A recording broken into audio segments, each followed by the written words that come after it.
புதிய காலத்தும் ஒரு சீசனும் ஒரு அழைப்போட ஆரம்பிக்குது. ரஷ் பண்ண கிடையாது. ஆனால் to recognise who we are. இந்த பிப்ரவரி மாதம் it does not open with instruction, it opens with identity.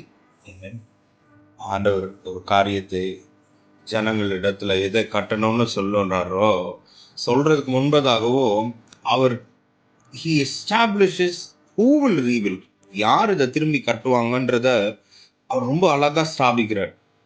ஏசாயா 61:4 it does not speak to random individuals, சும்மா ஏனோ தானோ அப்படி இருக்கிற ஜனங்கள்கிட்ட பேசல. it speaks to a people, a generation of people who are raised for restoration. Amen. It speaks to a person raised for restoration. And only this people, இந்த ஜனங்கள் மட்டும்தான் அதை திரும்பி கட்ட முடியும். ஏன்னா ஏற்கனவே ஏதோ ஒன்று முடிந்து தீர்மானம் பட்டதுனால. இயேசு டெட்டிலிஸ்டா என்ற வார்த்தை பேசும்போது, எல்லாம் முடிந்ததுன்னு பேசும்போது, அவர் எதிர்பார்ப்பு நம்பிக்கையின் ஒரு பகுதியை க்ளோஸ் பண்ணல, அவர் ரெஸ்டரேஷனோட ஃபவுண்டேஷனை கம்ப்ளீட் பண்ணார்.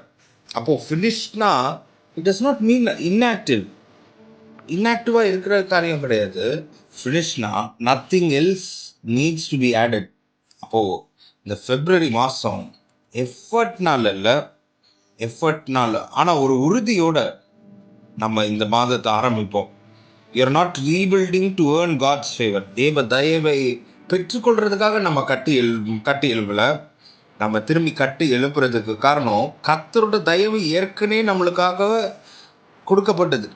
பாருங்க, ஒரு ஜனங்கள் பட்டணத்துக்கு ஒரு காலத்தில் அந்த பட்டணம் செழிப்பாக இருந்த பட்டணம் இப்போ ஒன்றும் இல்லாமல் செதறண்டு போய் கிடக்கும்போது ஒரு ஜனங்கள் அந்த இடத்துக்கு வராங்க.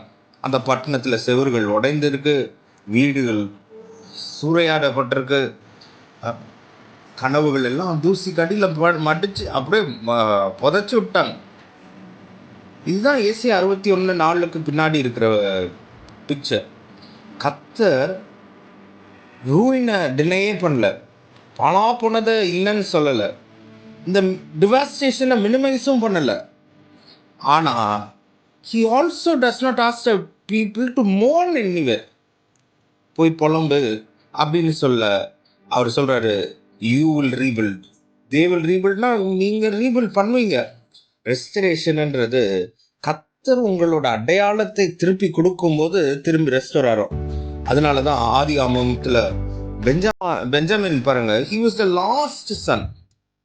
புலம்பலுக்கு பிறந்தவனா இருந்தான், ஆனாலும் அவன் பேர் வலது கரத்தின் மகனாக பேர் மாற்றப்படுகிறவனா இருக்கிறான்.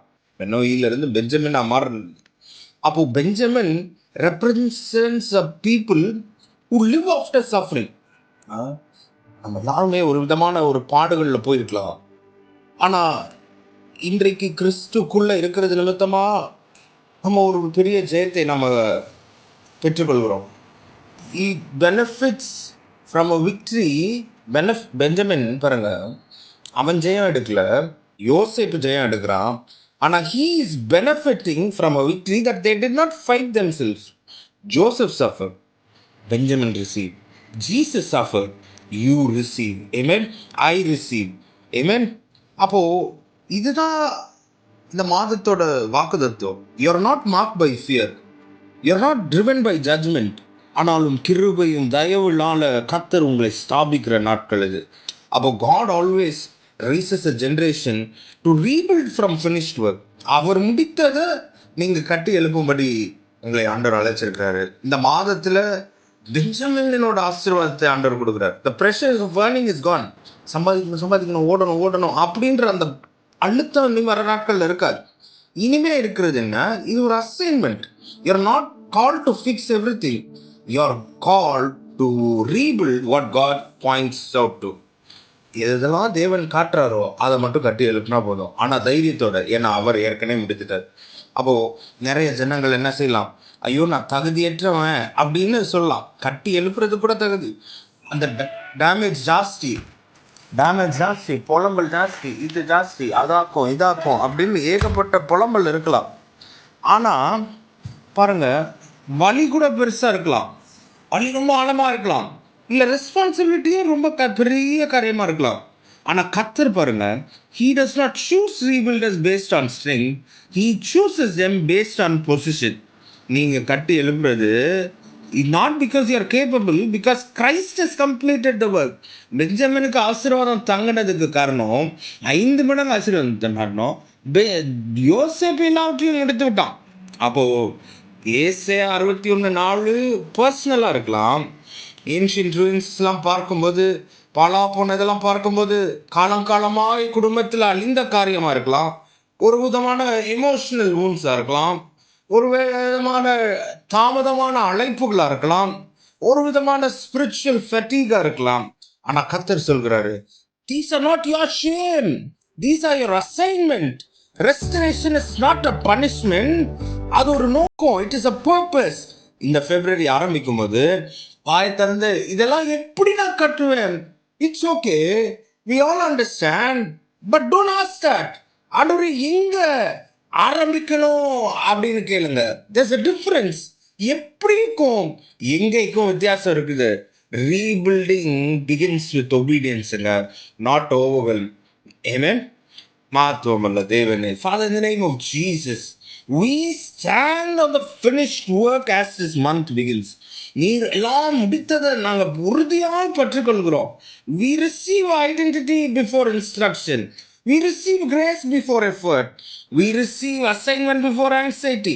We declare every ancient ruin now has an appointed rebuilder. Every long devastation now has a restoration witness. We step into February not as survivors, but as the Benjamin generation, sons and daughters of the right hand. The foundation is finished, the rebuilding begins, tetelestai. In Jesus' name, amen, amen, amen. Isaiah 58 verse 11. The Lord will guide you continuously. He will satisfy your needs. You will be like a well-watered garden. இந்த சத்தியத்தை பிடித்து கொள்ளுங்க. You're not starting from scratch. You're rebuilding from finished ground. February has begun. God bless you. Have a great day. You're a blessed.